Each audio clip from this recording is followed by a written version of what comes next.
Assalamualaikum warahmatullahi wabarakatuh. Perkenalkan nama saya Rizky di Permacaan NIM 1720201115. Nah, di sini saya akan menjelaskan tentang pendidikan dan mobilitas sosial. Baiklah, untuk lebih lanjut kita lihat video berikut. Baiklah, yang pertama di sini saya akan menjelaskan tentang pengertian pendidikan. Istilah pendidikan yang pertama itu berasal dari bahasa Yunani, yaitu paidagogie, yang memiliki arti bimbingan yang diberikan kepada anak. Selanjutnya istilah itu kemudian diterjemahkan dalam bahasa Inggris menjadi education, yang berarti pengembangan dan bimbingan.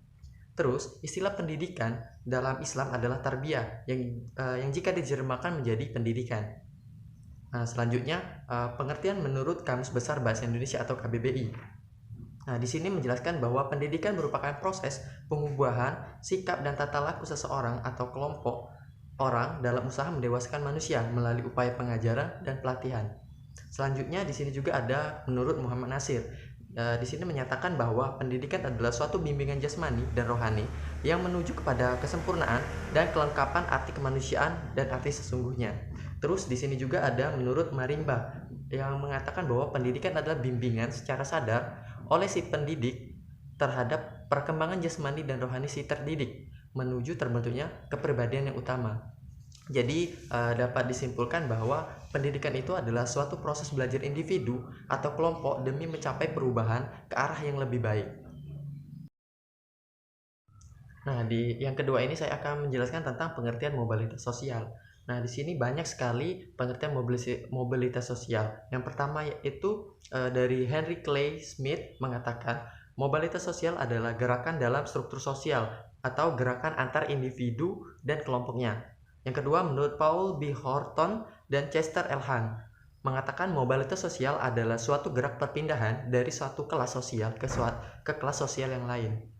Berikutnya, menurut X. Nasution mendefinisikan mobilitas sosial itu ke dalam dua pengertian. Yang pertama, bahwa suatu sektor dalam masyarakat secara keseluruhan berubah kedudukannya terhadap sektor yang lain. Yang kedua, mobilitas sosial adalah kemungkinan bagi individu untuk pindah dari lapisan sosial yang satu ke lapisan sosial lain yang dapat dilihat di sekitar lingkungan di mana individu itu berada. Jadi dapat disimpulkan dari pengertian di atas, mobilitas sosial itu merupakan gerakan perpindahan seseorang atau sekelompok orang dari suatu sosial satu menuju sosial yang lain untuk menuju perubahan yang lebih baik. Baiklah, yang ketiga saya akan menjelaskan tentang bentuk-bentuk mobilitas sosial. Nah, di sini bentuk-bentuk mobilitas sosial terbagi menjadi dua. Yang pertama, mobilitas vertikal dan yang kedua adalah mobilitas horizontal. Nah, pertama yaitu bentuk mobilitas vertikal adalah perpindahan status sosial dari rendah ke tinggi atau yang disebut dengan social climbing, dan yang kedua yaitu dari tinggi ke rendah atau yang bisa disebut dengan social sinking. Terus bentuk kedua yaitu mobilitas horizontal, yakni apabila perubahan terjadi secara linear. Contohnya, yang pertama yaitu seorang petani berubah pekerjaannya menjadi buruh pabrik. Yang kedua, guru SMA dimutasi menjadi guru SMK. Terus dari status warga negara pindah menjadi warga negara lain. Baiklah, yang keempat di sini saya akan menjelaskan tentang sifat-sifat mobilitas sosial.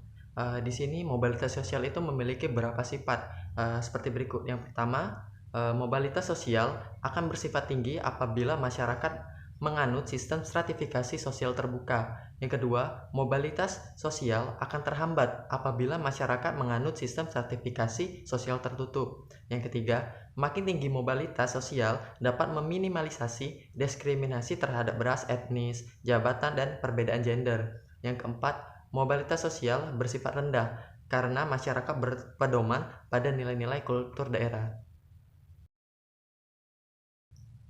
Nah, itulah tadi penjelasan tentang pendidikan dan mobilitas sosial.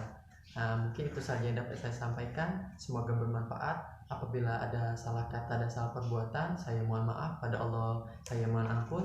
Saya akhiri. Wassalamualaikum warahmatullahi wabarakatuh.